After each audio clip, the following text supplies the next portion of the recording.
we have our meeting, and then we have holy hour. Just. And then.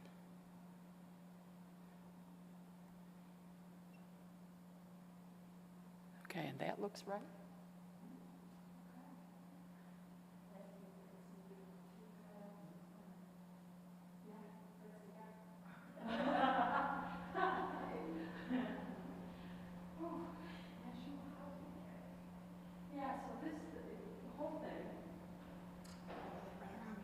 Is about how I want to choice, you know, no black people, no cannabis, no Jews, individuals leads here, and all the people who struggle, we're politically black people who are not on the reason I need to work, for example. And so we went through all that, and then this is going to be the second thing is kind of about, well, you couldn't get a loan. You couldn't get an FHA or VA.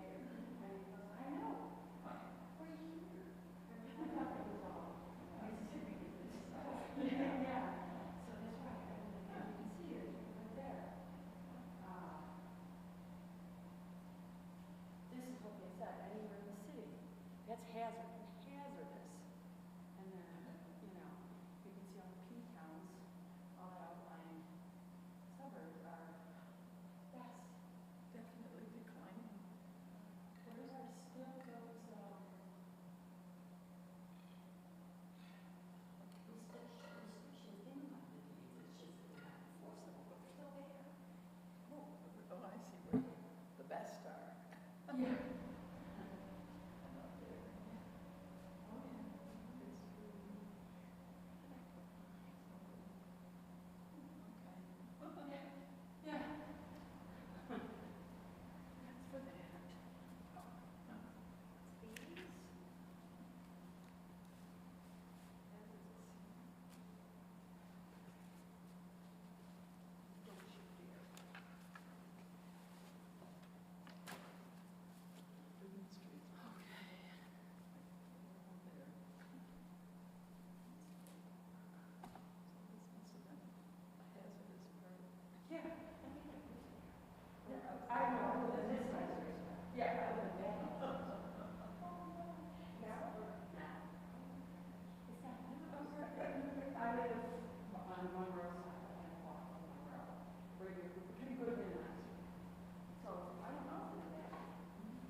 desperately trying to get something to work.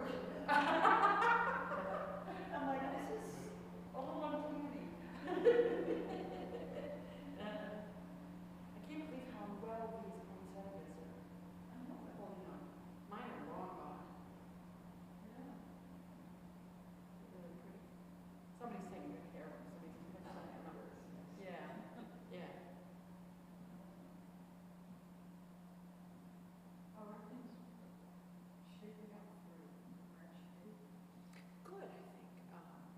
You know, we kind of, I'm just thinking, when I put out the flyer to sign up in the house, and I'll probably send a little fan art. I just don't, you know. So we told me, well, we have some interested, a couple parishes that are interested, Southeast Catholic congregation's going to kind of co-sponsor it. And then Sister Cole had been. So I'm hoping to get like 50 to 100 people next month. There was another group that was there this weekend, so I'm like, I didn't even feel better choice, because I thought, was it in the paper? No, because I didn't know, it must have been in the paper. Must have been in the paper, or maybe it was on, you know, Facebook or something. I don't think I was on there today. Oh, so then it would be, so, you know, so I think, okay, and that was peaceful and unfolded. Fun. Yeah, I thought so. And I'm hoping, you know, I just want all the snow to melt so that we can stand. You know, we don't have to be standing in the sludge or in the road. Yeah, no, it's not about it. Right, exactly. So I'm not charged with the letter here, you know. Oh, thank you. Yeah, thank you. It's good, isn't it? It was, yeah.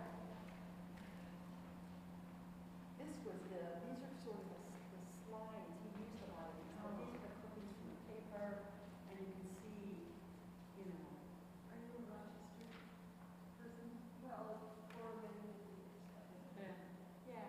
But it's a little bit, the whole thing was a little bit, I mean, I didn't think we were devoid of racists, but this was pretty, Yeah. yeah. And the fact that, you know, the fact that so many couldn't get loans, and that's just crazy.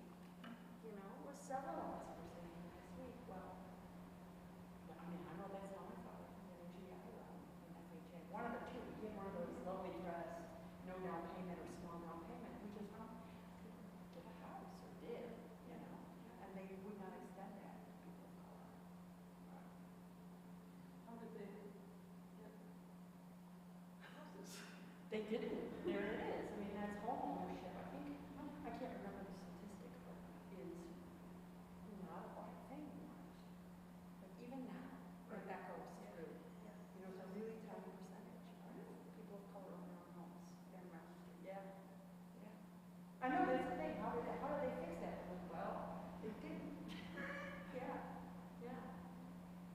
So, you know, and the presenter was saying, you know, he could buy his house because his parents helped him with the down payment. And that's how it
Wait another couple.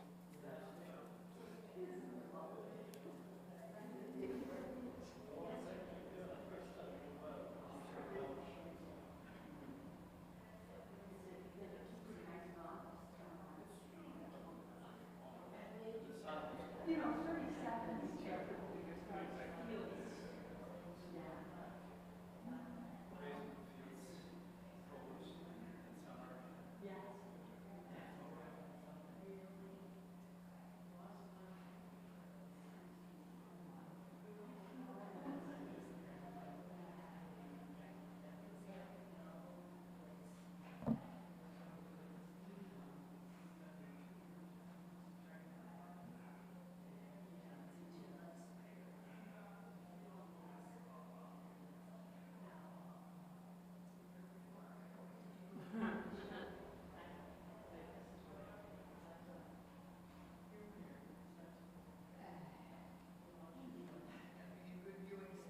Good viewing.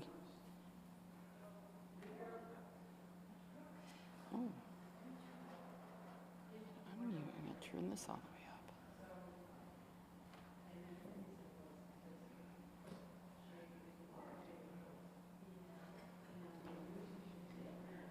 That's all the way up.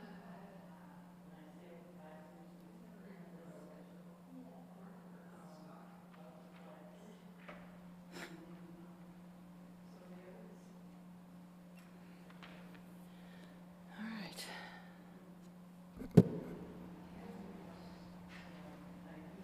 Yeah. I'll throw you in the.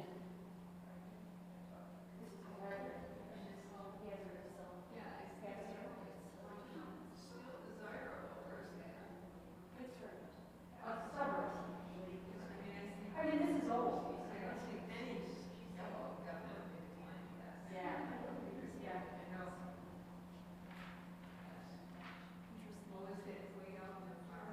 I wonder.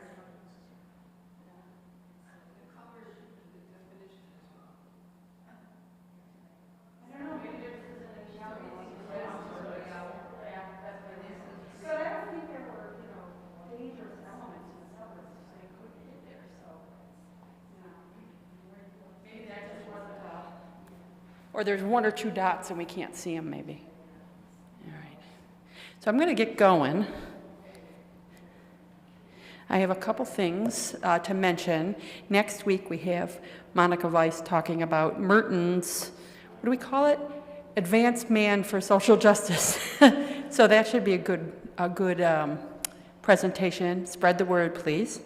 And then at 4 today here, we're hosting Holy Hour, which is just a quiet hour. There's not going to be a program. There's a little bit of something, but basically just a quiet time to come together and at the bishop's request. And if you don't want to come here, just holding a little space between 4 and 5 so that there's an upwelling of prayer. So those are 2 announcements. I think most everybody was here last week, and I caught Ellen up a little, but we're kind of moving from the deed restrictions, which said, you know, no colored people, or I think Italians and Jewish people, and one of the, if you look at the pictures, one of them says no people from Poland. So these Poland, yeah, that's a different one. So I think we're moving now into the redlining piece, which was the part where those people of color, couldn't get the step-up, couldn't partake of the step-up programs like FHA mortgage or a VA mortgage, and so that's so many of our parents or grandparents used to get their first home. So I think we're segueing into that from the deed restrictions. And like I said last time, it's shocking to me how many deeds still have those restrictions. They're not enforceable, but the fact that they even are still in so many deeds, yeah, exactly. exactly. So much so that in Monroe County, in the deed filing room, the recorder of deeds office, they have signs on the wall saying, you may see this, just understand it's not enforceable, but they can't, it would be cost prohibitive, I think, for them to go clean them all out, but each of us could. So anyway, and that said, there's another really short documentary called Home and then : Access Denied, which is about a family that moved into Brighton not very long ago and discovered one of those restricted covenants. The father of the family was white, the wife black, and she felt uncomfortable and started to do some research and realized that was in her own deed. So she started a project to get those out of deeds. So it's a good other, if you want to follow on, documentary. Home access denied. If you're interested, just email me. I'll send you the link. All right, shall we go? Any questions or comments from last week? All right, let's go. The term redlining comes in. They were actually called residential security maps. And neighborhoods were rated like this: green and blue, best, most desirable neighborhoods, being predominantly white. Business class type of folks. Yellow areas, which definitely decline. Day laborers, maybe second generation people who immigrated. And redlining areas were deemed hazardous. And the hazard, aside from maybe environmental issues like the vacuum oil plant in the Flax neighborhood, specifically had to do with this, which was on every one of the reports, all of which, if you go online, you can look this up and meet in every neighborhood, including the ones in Pittsburgh that were rated. 75% of Corn Hill, red line neighborhood, was black, and 10% was foreign, right? And you can see, we're looking to see if the neighborhoods being infiltrated.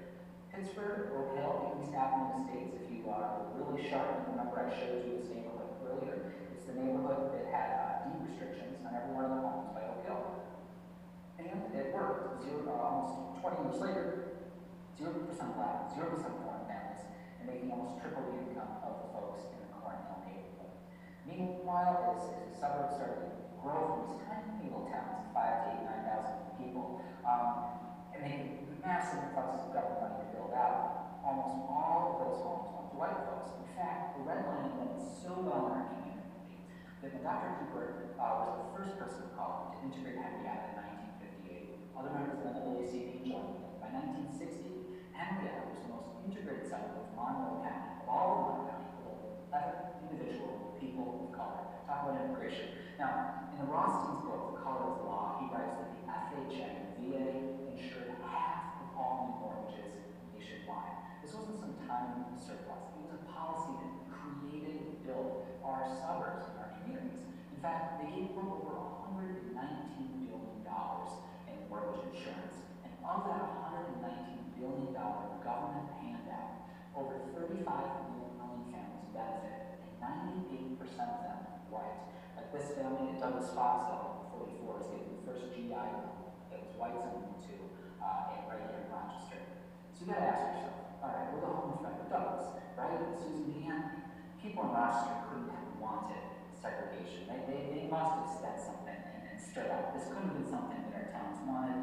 It was something, maybe it was just done to us. But in fact, an interesting piece of context that helps us think through this is something called a blackface minstrel show. It reveals sort of the tone of just white supremacy in our community. A blackface minstrel show was something that from 1900 to 1968 in Monroe County was huge.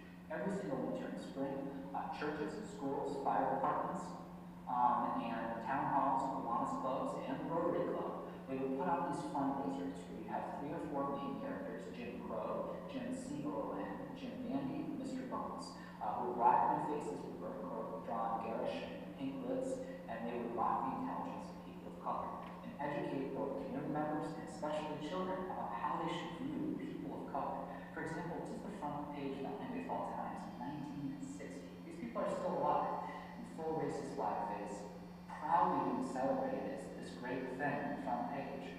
Kodak also published these photos of their annual minstrel show that the executives put on for their employees at Kodak Park, including the Kodak Park minstrels you can see right there on the left, even dressing up their children in these black faces.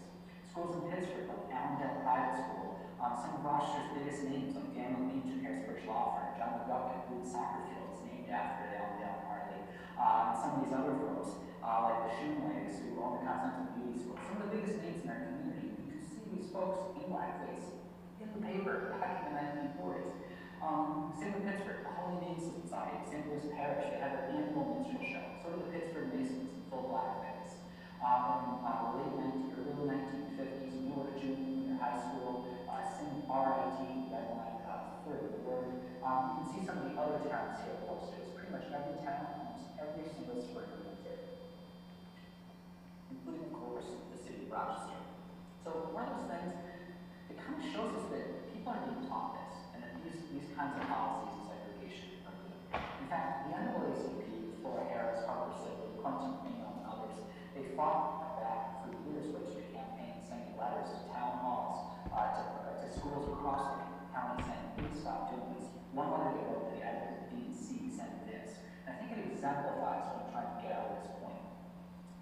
All right, blackface minstrel shows must be banned from all public and private schools, churches, and public buildings. To do otherwise will cripple permanently the attitudes of all white youth involved in community-accepted shows towards all of the dark-skinned people of the world.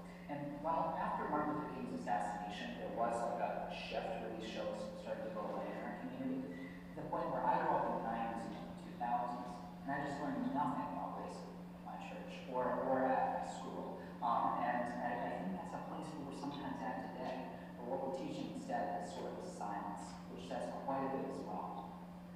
Next, I'm going to talk about how it's really played out. Look at some of the stats, not just some anecdotes. This is the 1958 New York State Commission Against Discrimination. And while the people of color advocated to have something done, they didn't. Actually, they did get reported, something that often happens in our community, still to this day. Oops, hold on a second.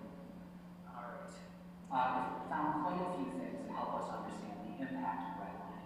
Finding that in the 50s, 80% of people of color in our county lived in just 2 red line neighborhoods, the 3rd and 7th.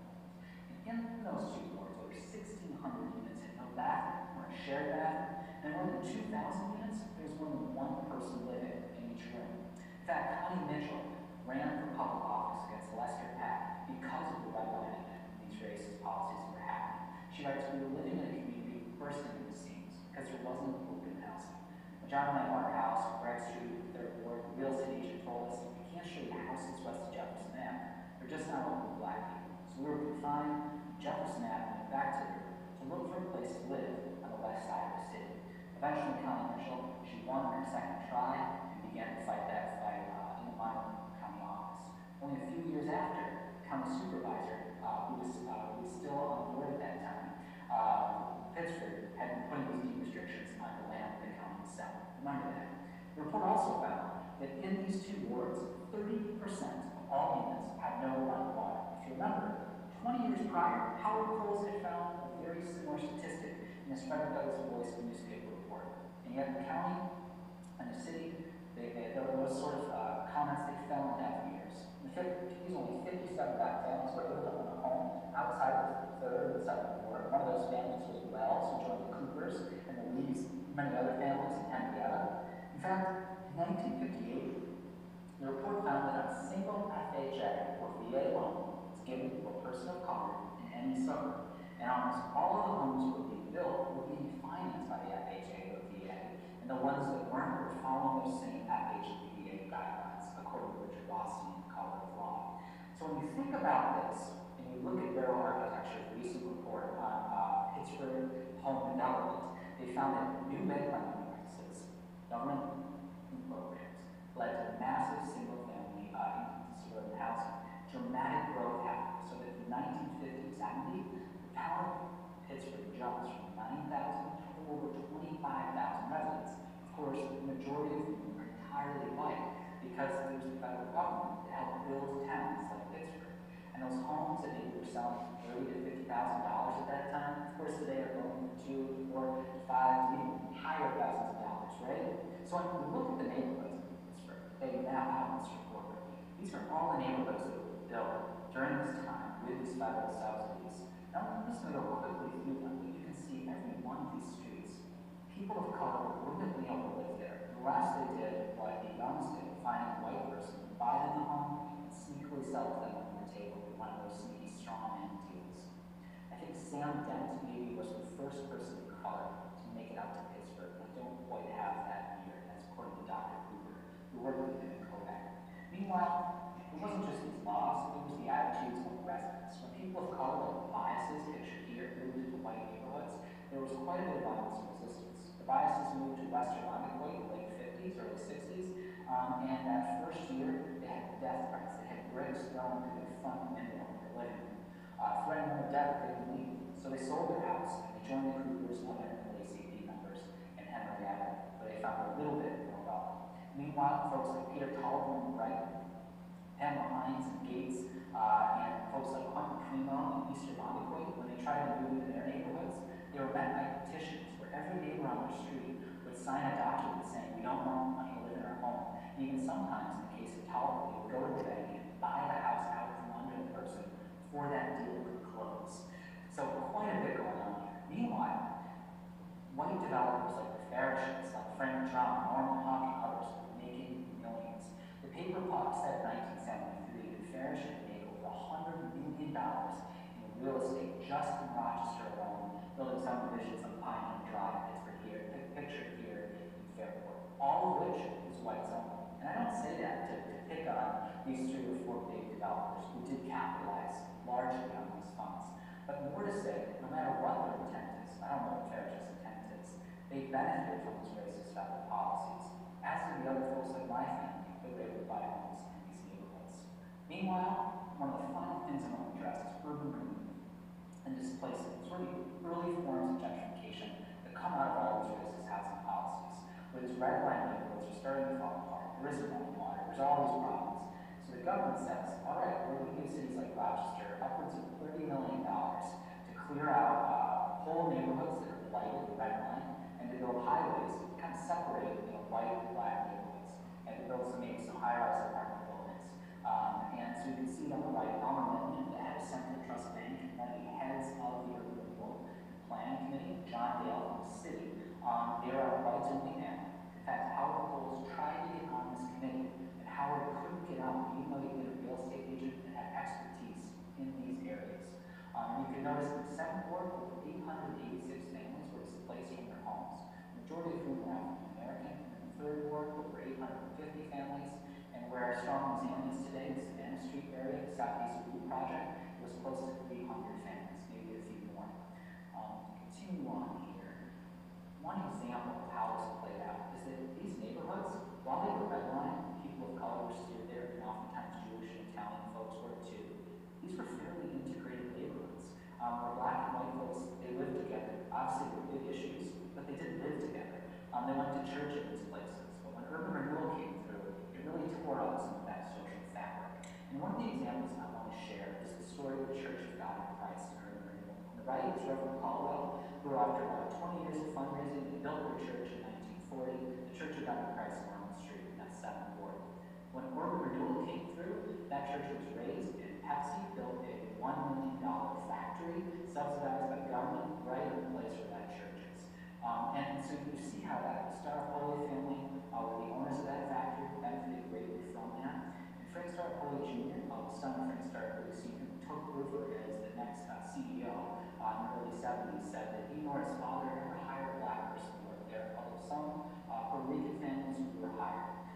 But it kind of gets at this church that loses its place of worship and ended up having to rent in Lindenhurst Street for several years, really losing this place that they invested so much in. Similarly to the story of Rufus Farewell, who I mentioned earlier, there he is on the right. He was sitting in a wheelchair there because he was put there by the police officers of RPD, who thought he was robbing a gas station with heat damage on Plymouth and Columbia Streets in the Red Line area of the 3rd Ward. Here he is at this protest held at City Hall demanding justice and accountability for the police. Something you can see in our community today.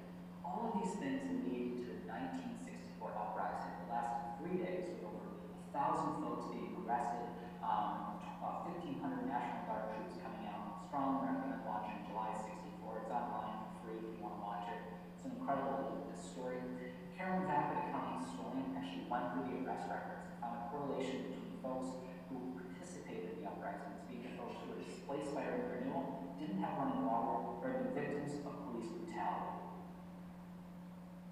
Finally, though, Rochester wasn't alone. This happened in almost every city across the country, especially in the morning, where there were huge uprisings because of the same sort of things: redlining, urban renewal, lack of running water, lack of basic amenities. And so after the assassination of Dr. King, Lyndon Johnson signs into law the Fair Housing Act, which tasked HUD and only HUD with the task of affirmatively furthering fair housing. It didn't say how, and it didn't really give it much means to do anything about the routine. So HUD could potentially take funds away from communities that were failing to affirmatively further fair housing. But the thing is, when Nixon comes into office, George Romney, his HUD secretary, who's pictured here on the left, tries to enforce this in Michigan, where he was from. Very quickly, he is fired by Nixon, who in his justification for firing him and ordering the next HUD secretary to cease and desist from ever enforcing the Fair Housing Act, which did eliminate redlining, it did eliminate racially restrictive covenants, but it didn't put anything in place to correct the wrong that had been done from redlining. Said this in his memo, John Ehrlichman, justifying it, saying, "I'm convinced that while legal segregation is totally wrong, that forced segregation, forced integration of housing and education is just as wrong. I realize this position will lead us to a situation in which Black people will continue to live, for the most part, in Black neighborhoods, and will be predominantly Black schools, like Webster and Pittsburgh, and predominantly, like the city, and predominantly white schools, like Webster and Pittsburgh, where I grew up. The last and final thing I'm going to talk about is exclusionary suburban zoning policy, something that became huge in the 50s, 60s, and 70s, when almost every town in our area and nationwide responded to the civil rights movement and some of the eroding of the National Housing Act, its ability to discriminate based on race.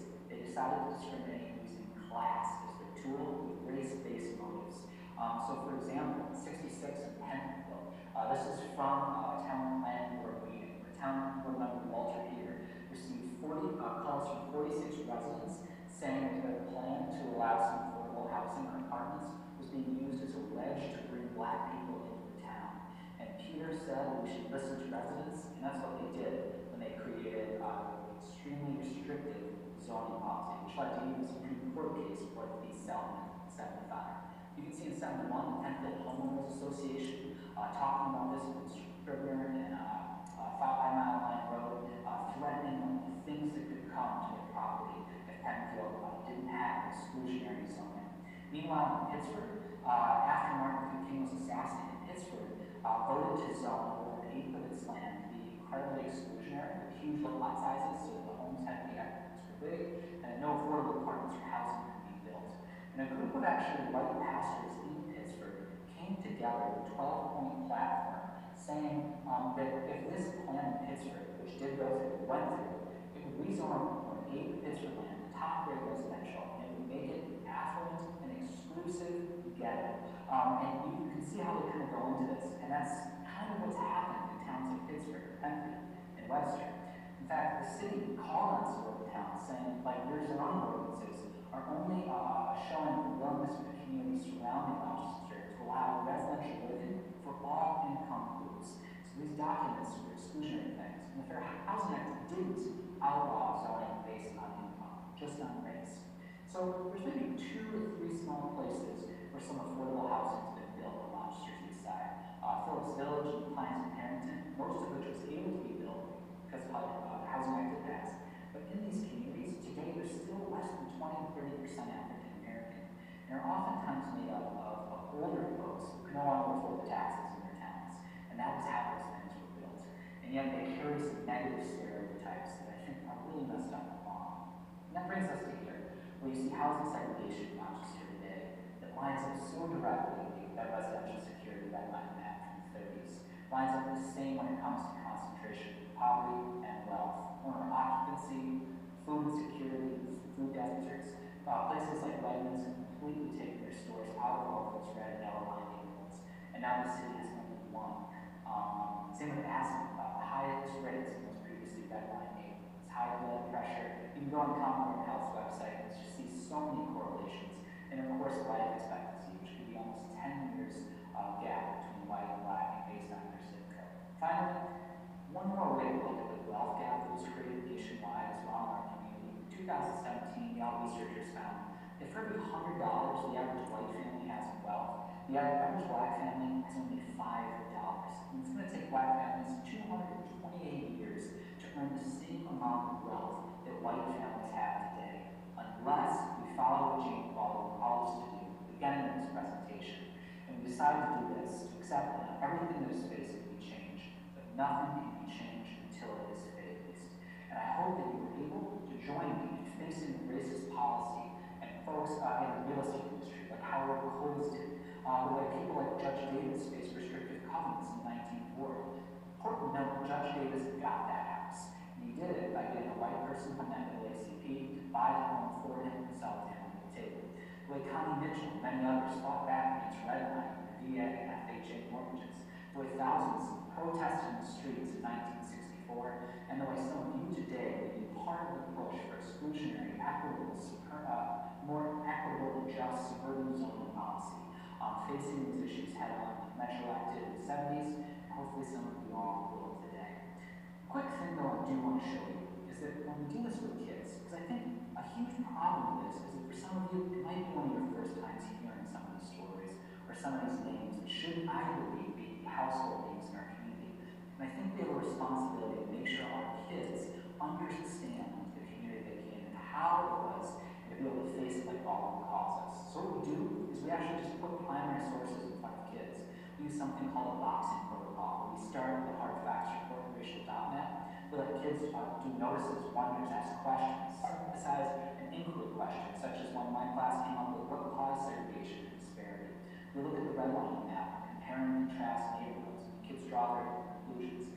We look at racial restrictive covenants, oral histories like Cooper's, Coles, and Mitchell's, the New York City Commission, minstrel shows, DNC clippings from these times, and interviews with people like those folks.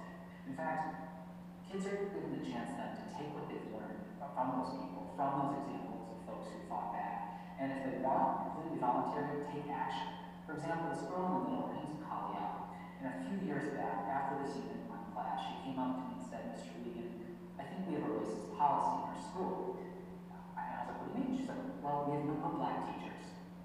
And like, you're a great teacher, Mr. Weigand, but it's not the same. Like, I want a teacher who looks like me. I think that's racist. I was like, you're absolutely right, Kalia. So she said, let's go to the principals right now and talk to them about it. Of course, I was like, oh my gosh. And then I was like, wait, what did Howard Coles do? She's like, well, he researched it. And then got friends involved. So we got Bailey and Stimrod together. The three of us, the four of us, came up with lunch every day for a few weeks. We researched, we made slides, and we found the facts. We found we had 11 black teachers in Henrietta, 550 white, more than any suburb in Monmouth County, except for the city. And so they had lunch with the principal, they shared their presentation, they got to speak to the assistant superintendents, the school board, the community foundation, and now I'm proud to say, because of these girls in Rush Henrietta, we've established a feeder program with 3 historically black colleges in Atlanta, and are in the process of recruiting teachers of color so that Kalia will truly have the teacher that she deserves before she graduates from Rush Henrietta. Meanwhile, we've also put together a whole advisory committee that includes Miriam Kevin, Beckford, and many other folks from across our community to give input. Civil rights leaders like Joan Howard Coles' daughter, folks like Dr. Walter Cooper, and many other folks who have a stake in making sure that our kids learn this.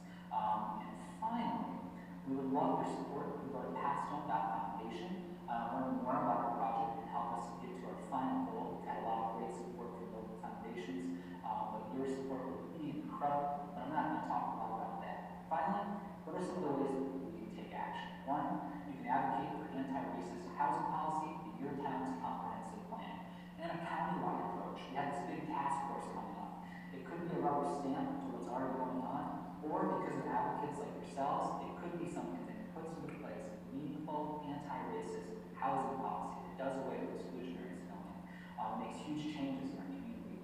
You can ask your school board to teach this history. Many districts have signed on, where they are working on this all the teachers or some small groups of teachers in different districts. We would love to work with your community. You can support groups like City Roots Land Trust that reinvest in traditionally redlined neighborhoods through permanently affordable community-controlled land. Of course, zoning policy supporting construction of affordable housing is actually affordable, below 450 to 30% of the AMI. You can support the citywide attendant who is fighting eviction in Rochester. You can join us on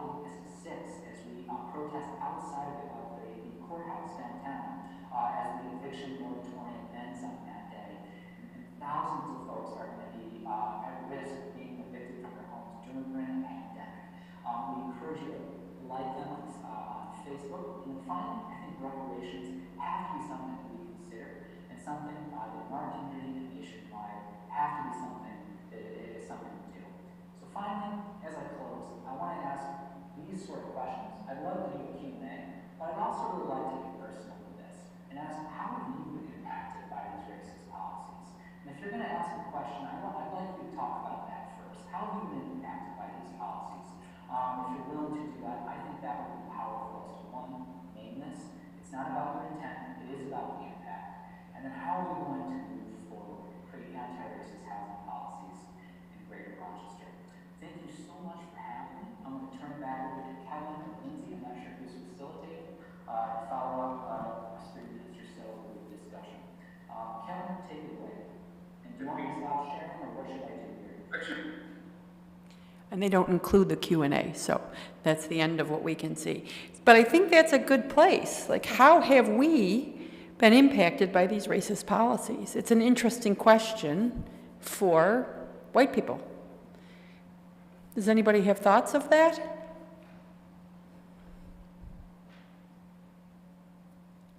Tommy?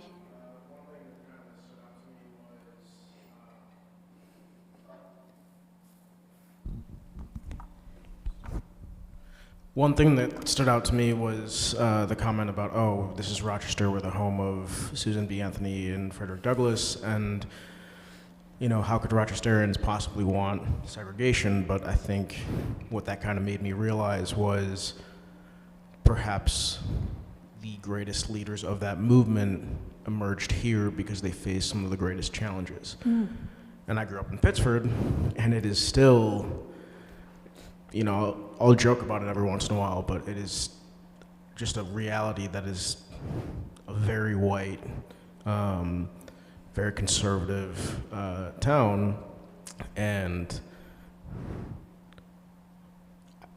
racism is not something that's just quiet there at times. You know, it can be very overt in some ways.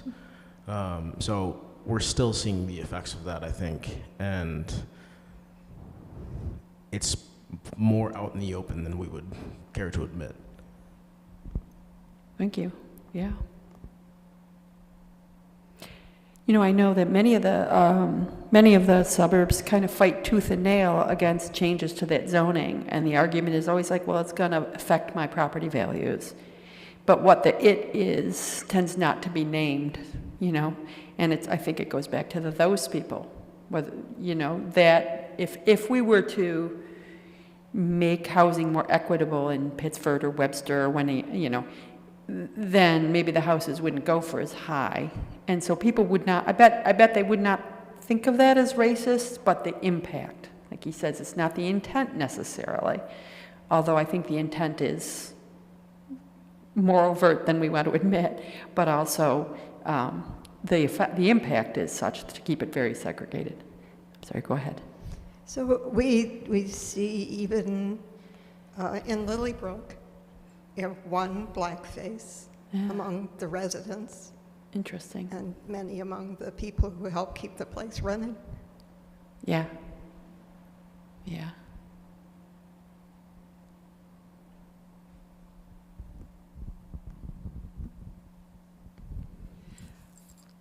I grew up in the 10th Ward, so that would be over by the main Kodak buildings, Lake Avenue, Dewey Avenue, that area, the Memorial Bridge.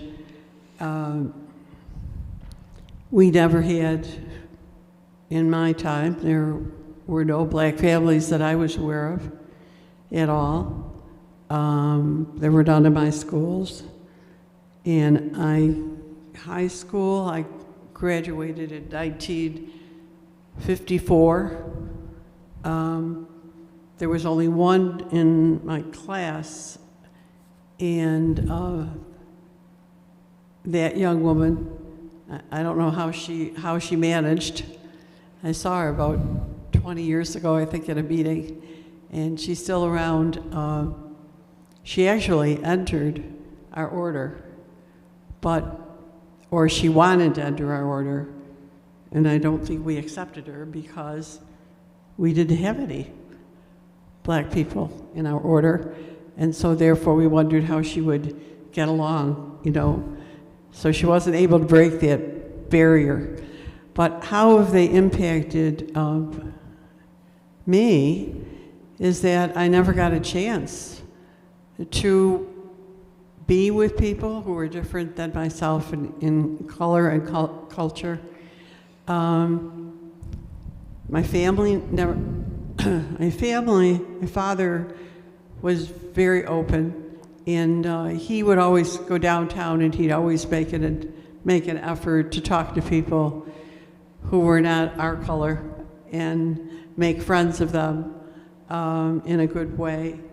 And so therefore I learned a little bit from him, but it wasn't until I taught in the city in the 60s that almost the 70s, I guess, that I was able to have relationships with people who were of another culture. And it was so enriching to know that there were others who were not from Europe. Our descendants were not from Europe. And they had other ways of looking at things and other ways of living and other ways of eating and dancing and singing and their church services. So yes, I was impacted a lot. And if I hadn't probably been a teacher at that time, I wouldn't have the experience of knowing that culture. And it's been most enriching for me. And I want that for everybody.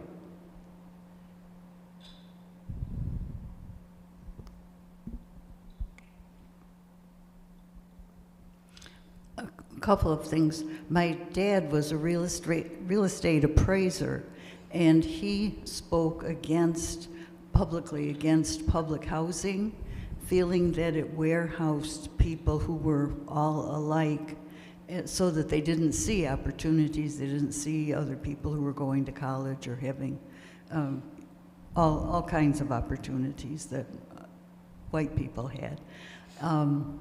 The other thing was in his appraisal time, he appraised houses on Edith Street and Doran Street, which is off of Plymouth Avenue, and he came home and talked about how distressing it was that the city was taking those homes for urban renewal when there were black people and white people living side by side, getting along. People had installed new roofs, new furnaces, there was no urban blight in those streets, but somehow or other urban renewal wanted to claim them and did, and destroyed the neighborhoods that were there.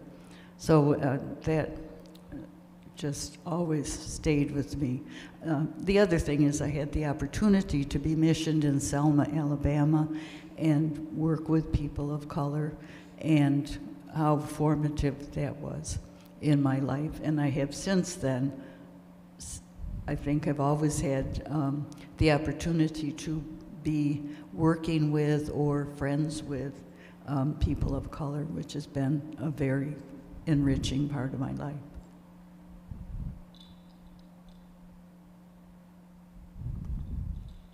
Yeah, because I don't think we think about what we lose from this. You know, we think about the harm that's been done, and as well we should, but also like we lose that opportunity to be in community with people who aren't identical to us. And then the other part that popped up for me is like we have created the struggling neighborhoods that we now say that's them.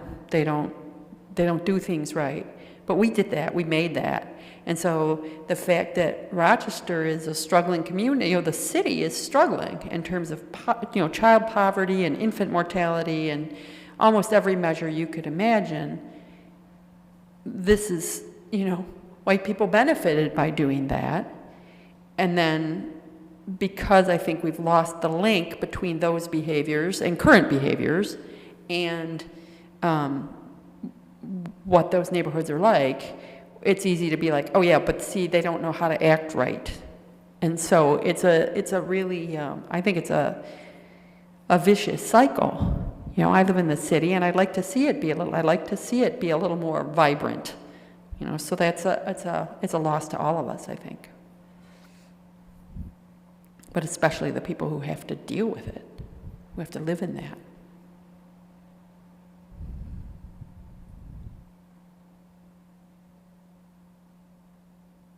Any other thoughts about that? So any ideas? I mean, that's a big question, that second question. How would we create anti-racist housing policy? As it stands now,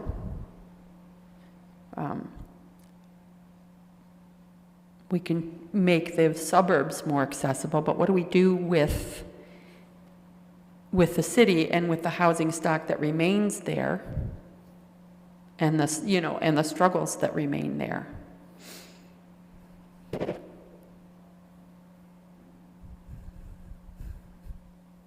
Probably none of us know how to fix this either, but there can be some, yeah. So ultimately, I believe it would be a matter of having a quota, but of course, having lived in the US for 25 years now, I know this means legal infiltration, as you may want to call it, with a negative connotation, and most people don't want that. Okay.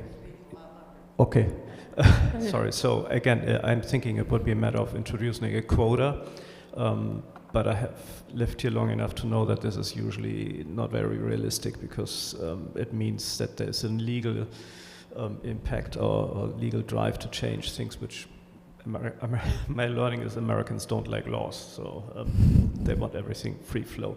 Another question that I don't know is it also a matter of income? So what about high income black people? Can they today move easily into these neighborhoods? Because of course, if neighborhoods are very expensive, such a quota would be hard to implement also for financial reasons. Also, you can't just have a house that costs only a fraction of the neighborhood houses around. But I guess that would be the answer nonetheless, having a quota somehow. How to implement it, I don't know either. Yeah. In general, I just wanted to add, for me as a person growing up elsewhere, some of this I had heard about before, but I didn't realize that many of these things are so recent that they happened in the 60s and 70s. Yeah. And when I look at some of the political changes that we're going through this day, there's quite a bit of context here for me, which explains why these things are happening. And because they want to go back to where it was not all that long ago. It's quite shocking, to be honest, yeah. Yeah, that's what struck me, was how recent and how, it's subtler now. I think an African-American person of high income can move to Pittsford. I don't know how comfortable they'd be. The other movie I mentioned, that Home Access Denied, is about a couple that moved to Brighton and did not feel very comfortable. So, it depends on who happens to live on your street and so forth. But that said, it's possible now. It's just the high income, and I think with a little bit of research, we could come up with a lot of examples of suburban, really tooth and nail fighting lower income development, or even like a duplex. Pittsford has fought hard against duplexes, or a structure that would have even 4 housing units in it, because they just don't want people who have less income. I think part of it too, especially in terms of the city, it's a matter of investment, and a lot of that argument is it goes big, right? Like, we're spending trillions of dollars on defense as a country, when so much of that could go to things like healthcare, et cetera. But they could also go towards revitalizing cities where houses need to be refurnished, and programs where roofs are getting repaired, and whatever it might be, heating systems are updated, et cetera, et cetera. So that's a big argument, and that's a big goal. And it's definitely hard to do that as a single community such as Rochester when funding is limited, but that is one of those things where if we look at the bigger picture, revitalizing communities that way is absolutely something that should be on the table. Yeah. There's a lot of empty and or decaying housing stock in the city, and there could be all kinds of investment programs. There's a shocking amount of not owned by local people property in the city. You would not think that somebody would buy a block of houses in a troubled neighborhood, and the person who owns them is in Saudi Arabia, for example. I come to you by way of a few years in the Rochester City Real Estate Department, so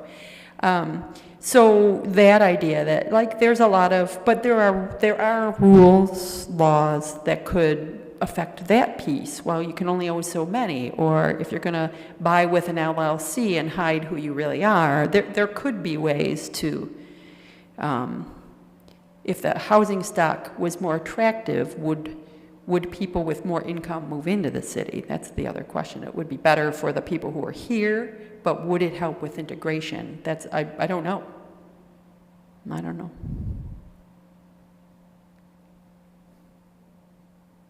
Any other general thoughts or reactions to what we've been learning here? I think some good initiatives have been going on in the city for building rental units where you're required to have so many low rent units within the complex, and restoring some of the derelict properties with the help of the person who's going to move in. Yeah.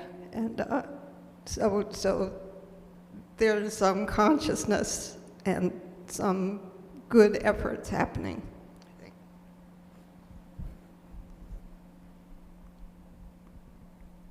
Yeah, there is a small program for roofs. Again, I think Tommy's point, though, there's not enough money for it. There is a program for low-income people to get a new roof, but the number of applicants wildly exceeds the money, you know, and so it's a lot of that stuff. We put our money, we don't put our money there. Yeah, but there are good programs happening, and there are people, where he mentioned the land trust is really trying, City Roots Land Trust is really trying to buy up some of those houses and keep them in a, you know, maintain them in habitat and so forth. So some of that. So it's a twofold, maybe. Repairing the city, but also breaking down those barriers to people who don't want to stay in the city, who would like to have a chance to live out here. Yeah.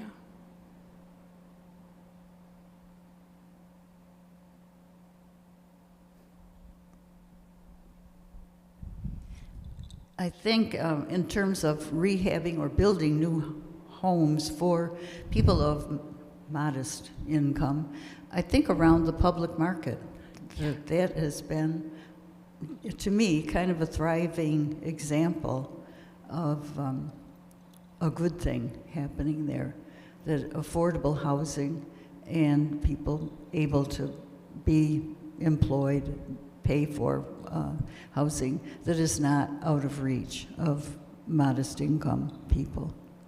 And I think it helps the whole city. For sure. Yeah. Yeah.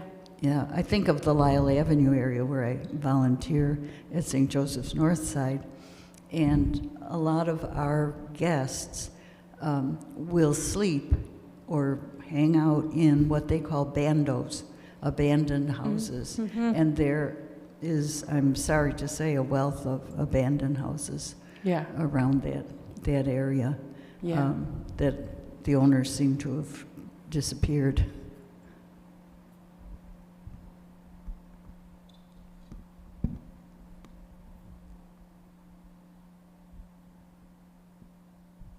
It's sobering, isn't it? And when you do a workshop with him, he takes time, and I would encourage you to take time to sort of feel what comes up for you when we think about these things, because it's sobering, it's a little, I don't know, it's a little bit of a wake-up call, I think, for many of us in terms of what has gone on, and so close in time. So take some time to kind of process it, and think about how is it hitting your heart, and then is there a response, I'd love to talk to people about what we might do. Like I said, I envision a group of us going to Pittsford town board meetings and so forth, but I think there are other ways as well to try to sort of confront some of this. Different plans for how housing could be. Everything doesn't have to have a huge lot, and it doesn't all have to be a huge housing development, which I think is probably right. Those huge all one income is just another version of packing people away. So, but if you could build little duplexes or put tiny homes between homes or whatever it might be, so it's, thinking a little bit about out of the box, what could be, as opposed to, now that we're a little clearer about some of the reasons why it is the way it is. Anything else? Give everybody a chance to. All right. I would love to bring him here. So I'm still working on it. All right. Well, thank you so much. Thank you for coming. Yep. And come and see Monica next week. It's going to be fantastic.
Welcome.